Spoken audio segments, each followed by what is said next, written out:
My name is Eric, and this happened about 3 years ago in northern New Hampshire.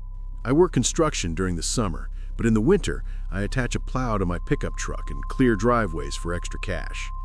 It's usually pretty peaceful work, just me, a podcast, and the snow. It was December 23rd, 2 days before Christmas. We had just gotten slammed with a massive nor'easter that dropped about 2 feet of snow in 12 hours. My phone was blowing up with clients needing to be dug out. Around 2 a.m., I got a call from a number I didn't recognize. Usually I don't answer those, but money is money. The guy on the other end sounded old, his voice crackling like he had bad reception. He gave me an address way out in the sticks, about 10 miles off the main highway, and said he'd pay double if I came right now because his wife had a medical appointment in the morning. I agreed.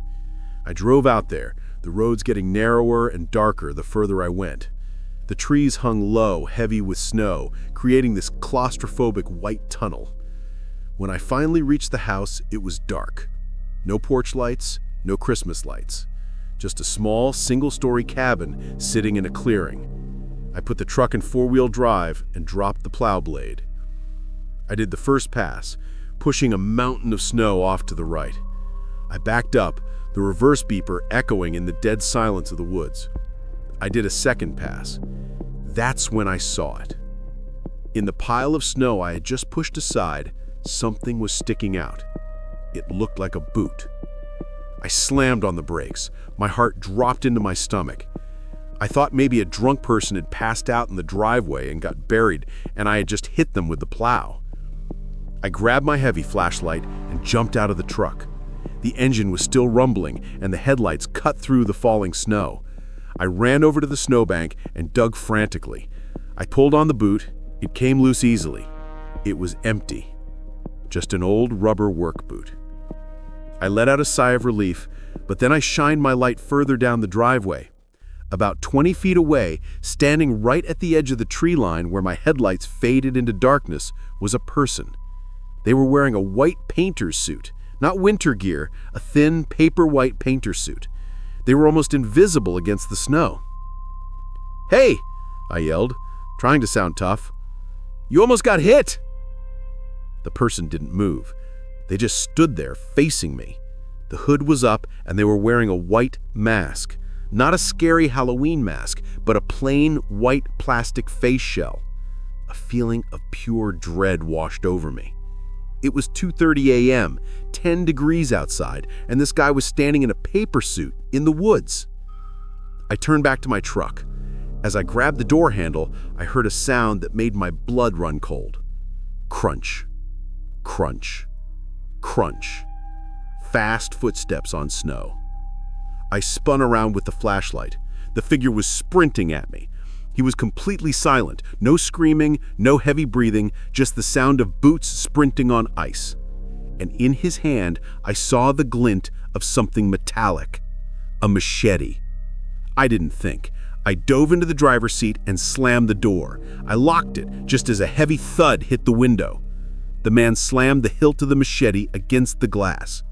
I threw the truck into drive, but the plow blade was still down, digging into the earth. The truck lurched, but didn't accelerate fast enough. The man ran to the front of the truck and started hacking at the hydraulic lines of the plow. He was trying to disable the vehicle. I panicked and hit the lever to raise the blade. As the hydraulics whined and the heavy steel blade lifted, it caught him in the shoulder. He flew back into the snow. I floored it. I didn't care about the driveway or the job. I drove blindly down that unplowed road, sliding all over the place, terrified he had a vehicle and would follow me. I called 911 as soon as I hit the main road. The police went out there about an hour later. They found the cabin was abandoned. Nobody had lived there for years. But they found the footsteps. They also found a sleeping bag and a propane heater set up in the crawl space under the house. Whoever called me there didn't have a wife with a medical appointment.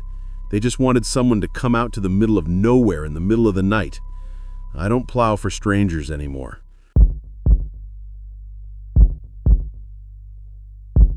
This happened last year. My name is Sarah, and I'm a manager at a clothing store in a large mall in Ohio. If you've ever worked retail, you know Christmas Eve is the absolute worst day of the year.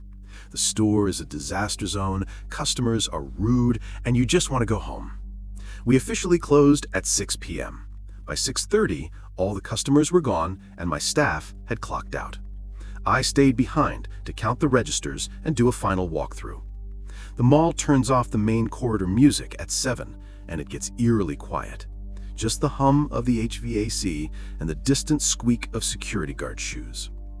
I was in the back office counting cash when I heard a thump from the sales floor. I paused.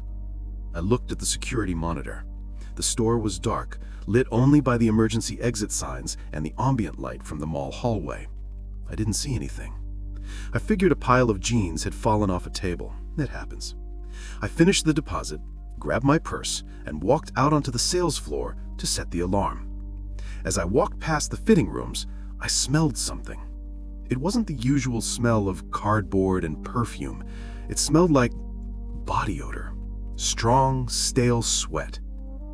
"Hello?" I called out. "Security?" Silence. I walked toward the front gate.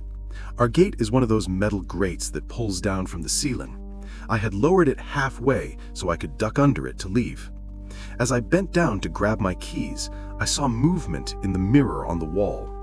Behind me, in the middle of a circular rack of winter coats, a hand slowly reached out and parted the clothes. I froze. A face peered out from between the coats. It was a man. He was gaunt, with wild eyes and a dirty Santa hat on. He was smiling, but it was a tight, predatory smile. He'd been standing inside that circular rack, probably for hours, waiting for me to be alone. He put a finger to his lips. "Shh. Merry Christmas, Sarah." He knew my name. My name tag was on the counter in the back. Adrenaline hit me like a truck. I didn't scream, I just reacted. I dove under the half-closed gate and rolled out into the mall corridor.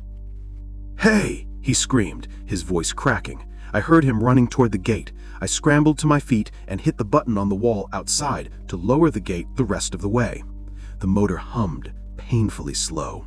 The man slid under the gate just as it was closing and grabbed my ankle. His grip was like iron. I screamed then.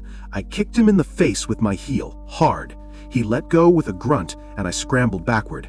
He was trying to crawl out, but the heavy metal gate was coming down on his back. He yelped and scrambled back into the store to avoid being crushed. Clang. The gate hit the floor and locked. He was trapped inside. I ran to the mall security desk, screaming. The guards called the police immediately. When they opened the store, they found him sitting on the counter, eating a chocolate bar he found in the break room, holding a cutter box. It turned out he had been living in the mall's maintenance corridors for weeks. He had a notebook in his pocket with descriptions of female employees. He had written down what time I took my lunch break and what car I drove. I quit the next day. I haven't stepped foot in a mall